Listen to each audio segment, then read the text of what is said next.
Well, I think it'd be very hard for us to sit in a bloated cabinet again. You never know what you face. It might be former government without that, or Armageddon with the Greens getting in or something. So you always want to leave room for the possibility of some Armageddon-style scenario.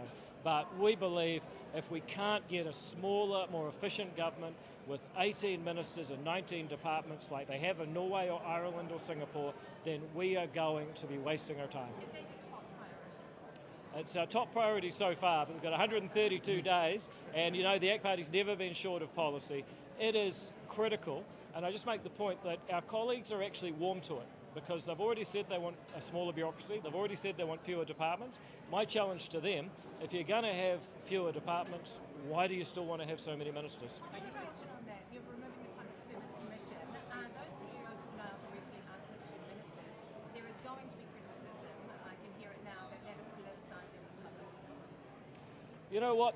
When the government takes $142 billion of your money, that is political, and the people responsible for spending that money should be politically accountable. So they should be politicised, they should be political positions? They should. If you're a smart minister, you will appoint the best person to the job because you're going to need them. But ultimately, we've got to a stage in New Zealand where having a democratically elected person in charge is somehow dirty, and if you put an unelected person in charge, that's somehow better. We reject that. Are you able to give us Sorry. We've talked about this as a caucus, and we are resolutely behind this, because none of us came here to be ministers. None of us wanted the baubles of office. We all want a better New Zealand for our children and children to be. Are you able to give a few examples of some of those ministries that might be axed or merged together? Yeah, absolutely. We have, for example, a whole lot of ministries that are there to represent a demographic of people. Those should be merged into arts, culture and heritage. We've seen an enormous amount of ministries that actually appear to do the same thing. You've already seen the government move with transport, regional development and housing into one ministry. You'll see a lot more of that right across the sweep of ministries. And in terms of the party itself, in December last year you guys were polling at about 10%. The latest poll shows about 6%. What's going wrong and how do you plan on fixing it? Well, first of all, you've picked one of the best polls we've had in recent times and the worst poll we've had in recent times. So I think that's probably an unfair, there has been perhaps some drop, but it's not that dramatic. Second of all, the ACT Party has had its head down doing the work while others have been out campaigning. From today, guess what, folks? We're out campaigning too. So today is where it starts. This is the ACT Party in earnest kicking off its campaign. Absolutely. Look, our job has been to if you look at the people behind me right now, Nicole McKee has the Arms Act in front of Parliament. Andrew Hogarth has the agricultural and horticultural products bill. Brooke Van Velden has the health and safety legislation and the Holidays Act.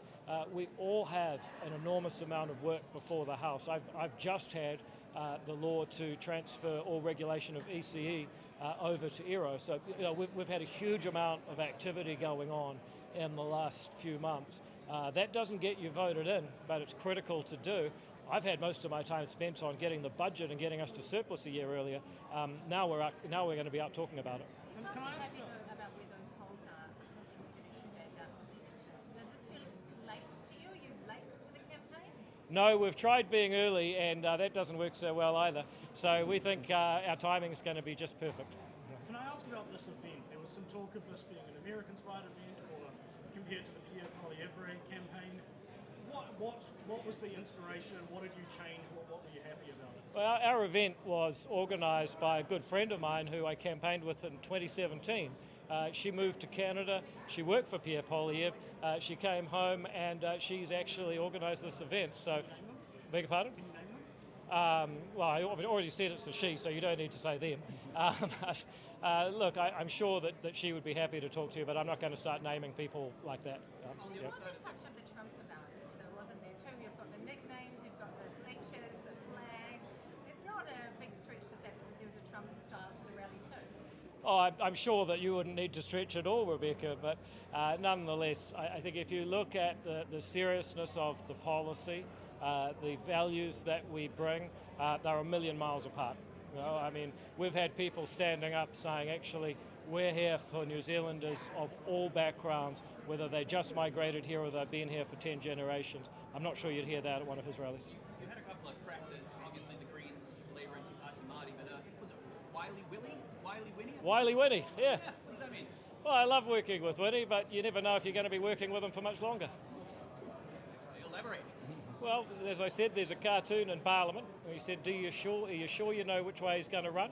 That is always the risk. And I know that he says he'll never work with Labour again. I'm sure he believes that right now. I just don't trust him all the way through.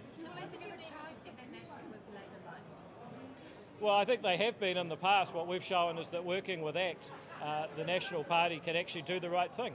And I gave you 4 examples where on the exact same piece of legislation, they've taken totally opposite positions depending on whether they work with ACT. Are you willing to give a percentage chance that you think Winston Peters will go with Labour? No, I'm not a bookie. I think he's in charge of that. On the other side of the country, Labour today announcing that it will expand the apprentice scheme to 2 years if elected. What do you make of that? Well, we all love apprentices, but an unfunded promise is no promise at all. The Labour Party needs to start putting the taxpayers' money where their mouth is, because at the moment they've gone from taxing and spending to promising to spend without knowing how they'll fund it at all. So, fine, it's a lovely idea, but show us the money. They're also expanding the trades that qualify, including road construction, water treatment, and hairdressers. Do you think these trades should qualify for the scheme? Well, I have no problem with the scheme.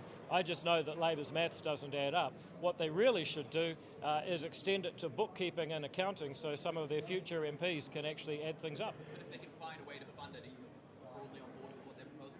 The only way they're going to fund it is with the Greens' new taxes. That's the truth in this election. If you vote for Labour, the Greens or Te Pāti Māori, they are coming for your house, they're coming for your assets and they're coming for your income. Until they can balance a budget, you can't trust them one moment.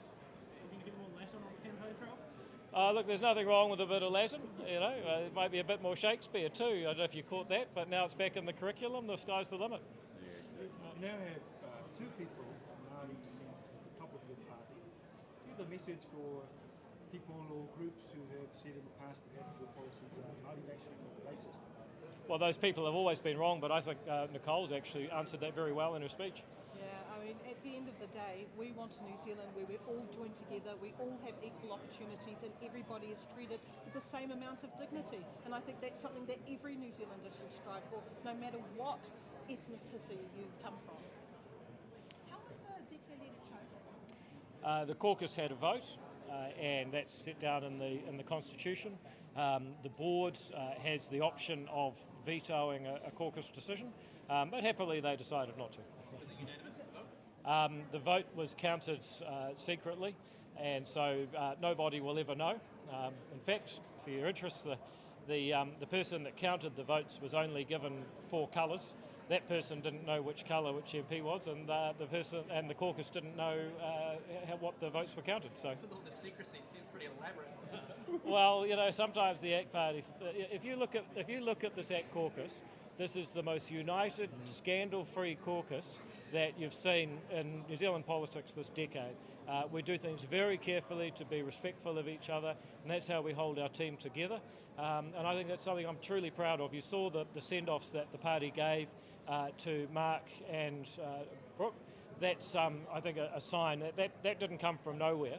That's a sign of who we are as a group of people.